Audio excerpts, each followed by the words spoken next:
Red news చూస్తున్న BRS working president KTR ఇవాళ Nampally ACB కోర్టుకు వెళ్లనున్నారు. ఫార్ములా ఈ కార్ రేస్ కేసులో విచారణకు హాజరు కానున్నారు.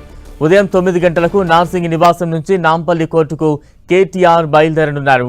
ఉదయం 10 గంటల 15 నిమిషాలకు నాంపల్లి ఏసీబీ కోర్టులో విచారణ జరగనుంది. 2023లో హైదరాబాద్ వేదికగా నిర్వహించిన ఫార్ములా ఈ కార్ రేస్ అప్పట్లో దేశవ్యాప్తంగా చర్చనీయాంశమైంది. ప్రపంచ స్థాయి మోటార్ స్పోర్ట్స్ ఈవెంట్ను హైదరాబాద్కు తీసుకురావడంలో అప్పటి బీఆర్ఎస్ ప్రభుత్వం సక్సెస్ అయిందని ప్రచారం జరిగింది. అయితే మొదటి రేసు ముగిసిన తర్వాత రెండో రేసు నిర్వహణకు సంబంధించిన ఆర్థిక లావాదేవీలపైనే వివాదం మొదలైంది.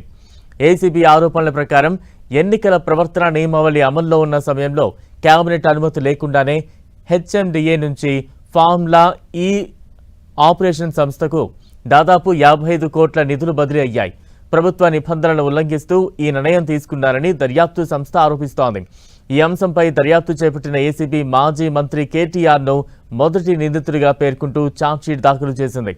మాజీ ప్రత్యేక ప్రధాన కార్యదర్శి అరవింద్ కుమార్, హెచ్ఎండిఏ మాజీ chief engineer BLN Reddy, sports consultant Govinda Kiran మల్లేశ్వరరావుతో పాటు సంబంధిత సంస్థను కూడా నిందితులుగా చేర్చింది. ఛార్జ్షీట్ను పరిశీలించిన ఏసీబీ ప్రత్యేక కోర్టు నిందితులకు సమన్లు జారీ చేసింది. వాటి ప్రకారం కేటీఆర్ ఈ నెల 31న కోర్టుకు హాజరు కానున్నారు. ఇటు చట్టపరమైన నిబంధనలు ఉల్లంఘించారని ఏసీబీ చెబుతుండగా రాజకీయ కక్ష సాధింపే అసలు కారణమని బీఆర్ఎస్ వాదిస్తోంది.